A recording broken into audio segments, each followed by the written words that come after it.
Thanks for tuning in to another episode of the Blue Raider Podcast, hosted by Jake Bolden and presented by the Conseco Group General Contracting and Mighty Dog Roofing. Don't miss another Tuesday episode by subscribing to the podcast on all streaming platforms or catch our visual presentation uploaded every week on YouTube. Don't miss our next ticket giveaways by subscribing and following on all Blue Raider Podcast social media accounts on Twitter, Instagram, Facebook, and TikTok at Blue Raider Pod.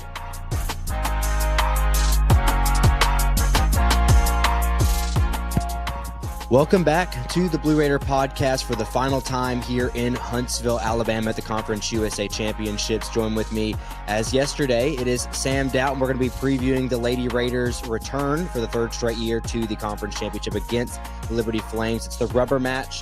A lot of anticipation for this matchup because both teams have experienced the butt end of this rivalry and what is a budding rivalry. So, Sam, we saw a dominating performance from Liberty in their semifinal matchup. We saw the Lady Raiders overcome a lot there late in that game. Tons of fouls. The Jalen Gregory legend that is continued to grow last night with her three-pointers there in the fourth quarter. But what a game it was, and I'm happy to be here once again for the third straight year.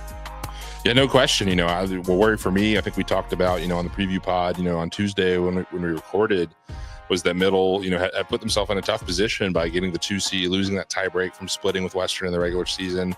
Western was clearly a step above any team that could have been in the 4 or 5 slot in Conference USA. And yesterday's semifinals bore that out. Liberty rolled pretty easily over the Lady Texters from Ruston. And Middle had a dogfight with their biggest rival against a Western team that I think's definitely been the best Western team that I've covered since I've been here, and certainly one of the better ones they've probably had. And maybe certainly since Greg Collins has been there, and maybe even back to when they were making the tournament almost a decade ago.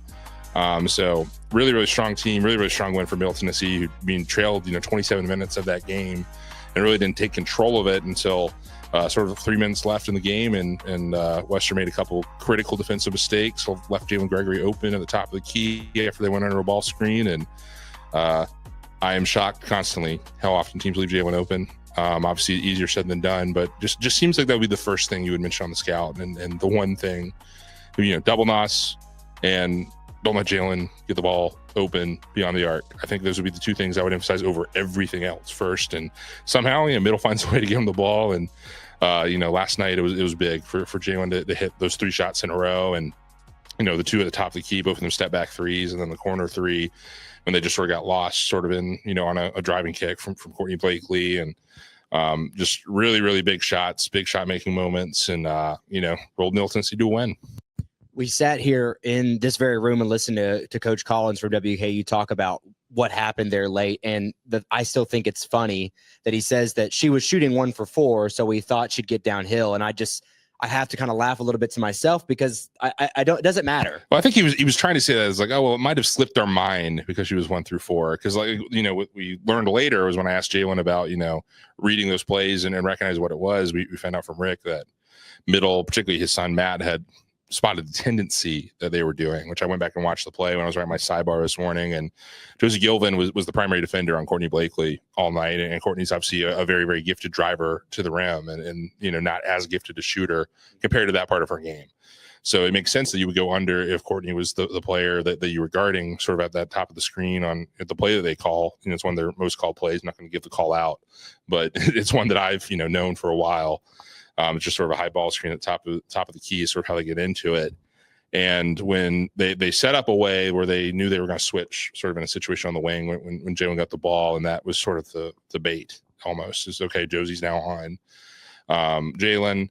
And so Jalen, they just ran the play they normally did, and Josie, I guess, just muscle memoried it and just went under the screen because she knew what the play call was, and that's really all she wrote. And then they sort of got meat on that as well. That might have just been like a reaction slip up. Me had been guarding Jalen all night and done a pretty good job, and just sort of got lucky on that one. And then the corner 3 was actually a situation where the Jalen's defender did the right thing. Mackenzie Chatfield was on her, went over the screen. Jalen got downhill, but was stopped by the big, and she kicked it to Courtney in the corner. And then in the course of Courtney sort of rotating the play back and going sort of through the wing, Chatfield never made it back to Jalen. And so just, Josie followed there. Chatfield tried to stop the drive, and, wide open. Happens on those defensive plays because, obviously you're going to follow the person you're defending, and you're going to try to stop ball first. And so Middle, just made a better play than Western in that spot.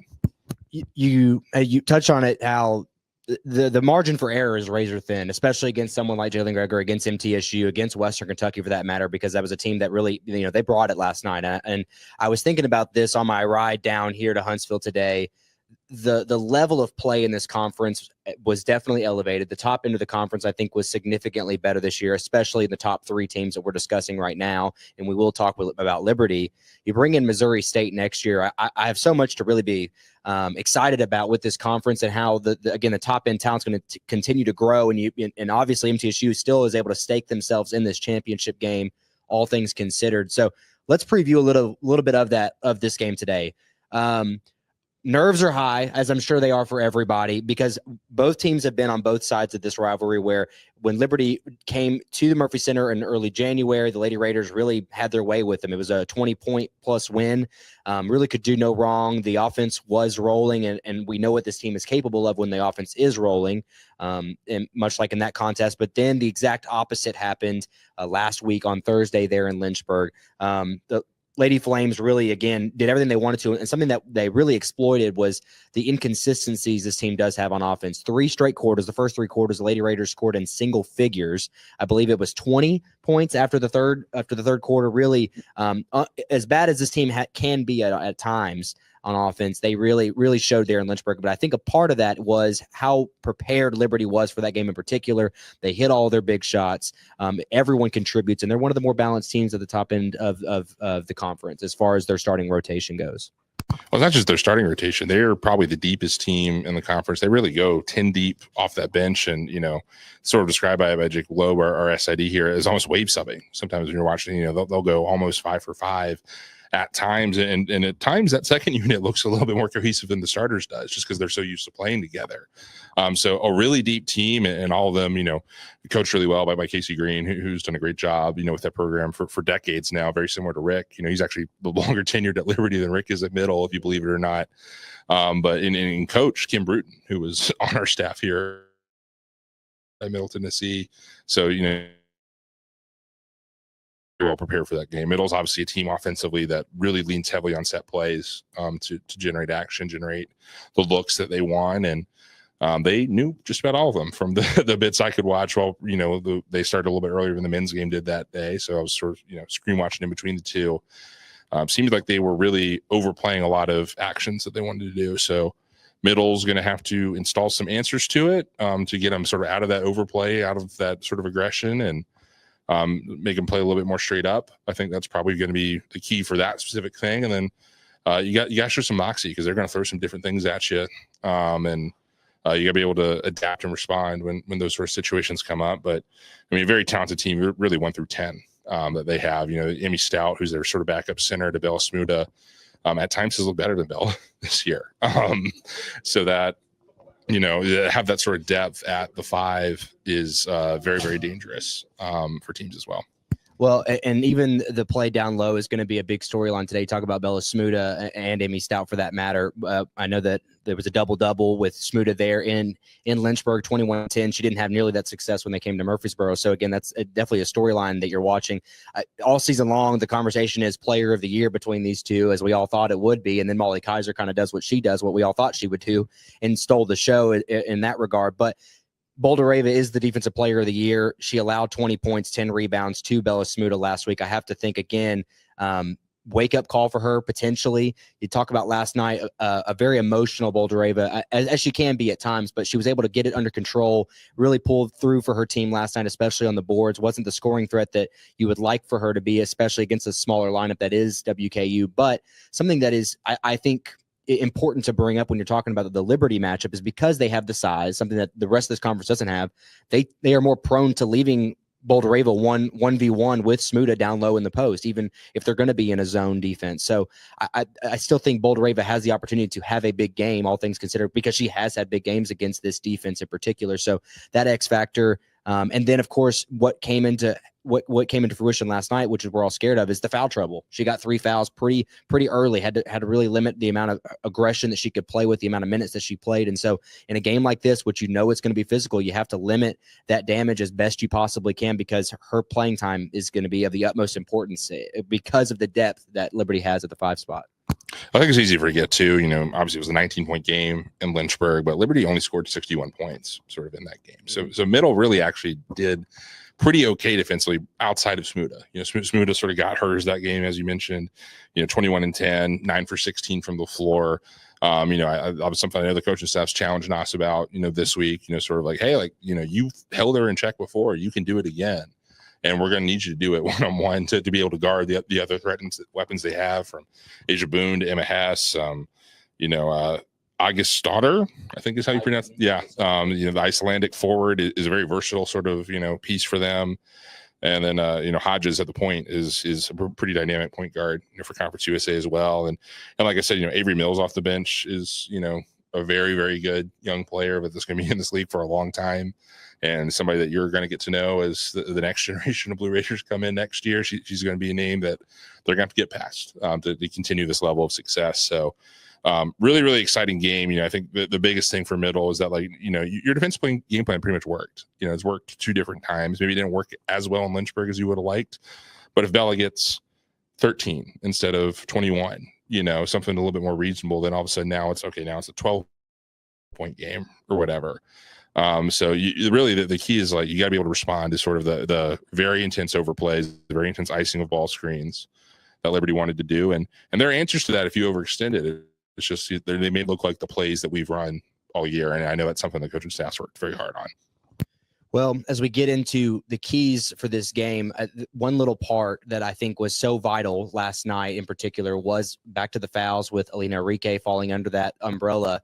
The game that Savannah Davis not only had, but the team needed her to have to be able to keep us in a game like that with huge threes down the stretch. She is an undersized 4, as you may put it, but for whatever reason that is, you look back at Courtney Whitson, who would have been described as an undersized 4. They seem to do better in that situation. So for whatever reason, that system seems to work, and a lot of it, in my opinion, a lot of it comes down to how hard-nosed she plays now. She's kind of grown into that, embrace that role that, hey, I'm not going to touch the ball every possession, but when I do, I make the most of it. She knocks down big shots, but on the rebounding side of things, it can't be understated for a girl her size. Last night, she has 2 boards, but I know that she was responsible for a lot of box outs on Gilvin, Pratcher, and her limited minutes that she had there. Of course, even helping on Destiny's salary, because that was inevitably who she would end up having to fall on. And but all things considered, I'm very impressed with her play. Jada Harrison, and the limited minutes that she played last night, albeit forgetting her jersey, probably would have had a few more minutes if she remembered to put her jersey on. But very proud of her. And again, I'm interested to see if maybe she gets more minutes. She played more minutes than Enrique did, all considered the foul trouble, but you couldn't take her off the court. Well, one thing with Savannah is that because she's really a guard, often, the guards are the ones focusing on her, probably in opposing teams' scouts, to the extent that there's, a lot written about the Middle Tennessee bench when other teams scout us. So if she's playing the 4, and particularly is, playing the 4 role in some of the plays that are set up, she can get lost just because people, the people at the 4 maybe aren't familiar with her or don't really know her game. And so she can kind of leak out and be left wide open. And, as Rick pointed out, she had a game in high school where she had 18 threes.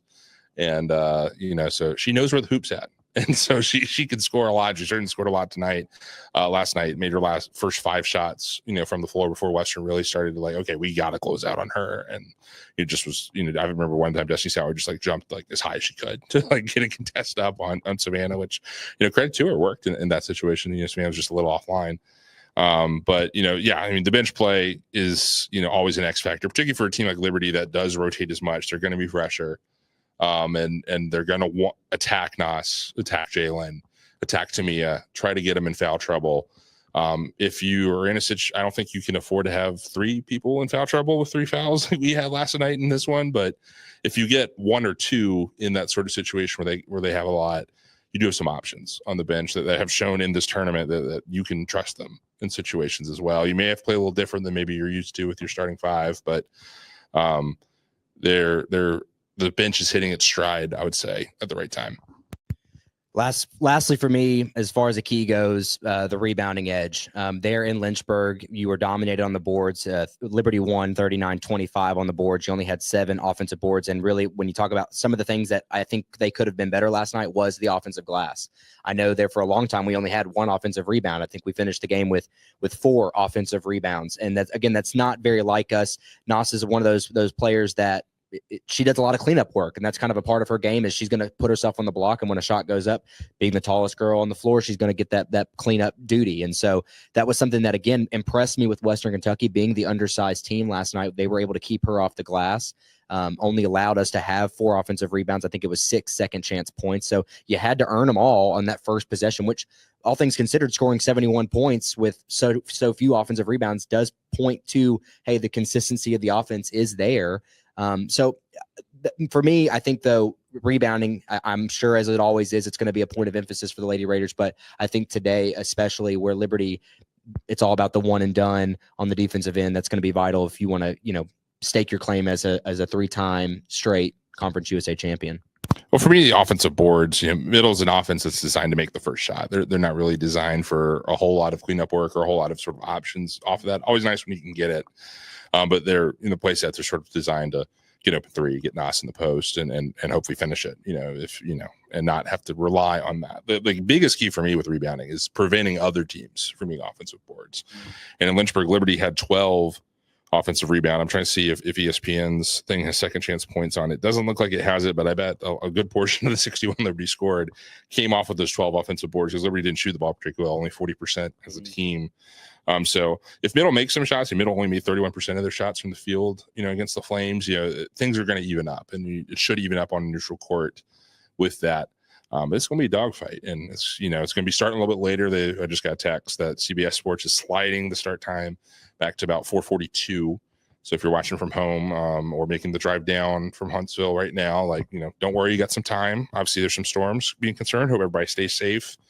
I know we got here super duper early today because hoping to avoid the rain, and it's going to be an interesting drive back, to say the least, no matter what happens. But so everybody stay safe. Middle Tennessee, North Alabama this week.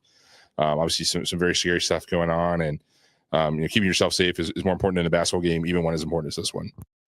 Absolutely. Well, fans, I appreciate you guys tuning in to our live stream and tuning in all weekend long here. I've had a great time. Sam, of course, I appreciate you taking the time to do this with us.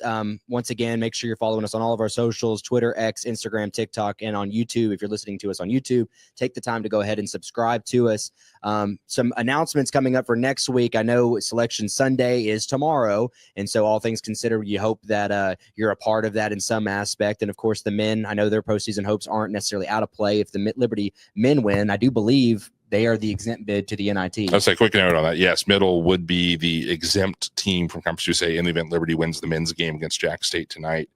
What that would mean is that Middle would actually host a game in the NIT guaranteed, and that game would come on Tuesday, I've been told, due to the TSSAA tournament. Yeah. So very quick turnaround for those of us that work in the athletic department like myself, and a very quick turnaround for fans, obviously, to make plans, for a potential game in that thing. So definitely watch the men's championship game, and if you can stomach it, root for Liberty in that one, because that would guarantee the Blue Raiders some pretty meaningful postseason ball for them. And a team that's had a lot of success this season and just fell just a little bit short yesterday. And I'd love to see them play together again in the Murphy Center at least one more time. That's right. Well, we look forward to that outcome because, again, a home NIT game. I remember the magic that was when Kermit Davis was here when we had the pleasure of doing that years ago. So, fans, once again, I appreciate you tuning in. Until next time,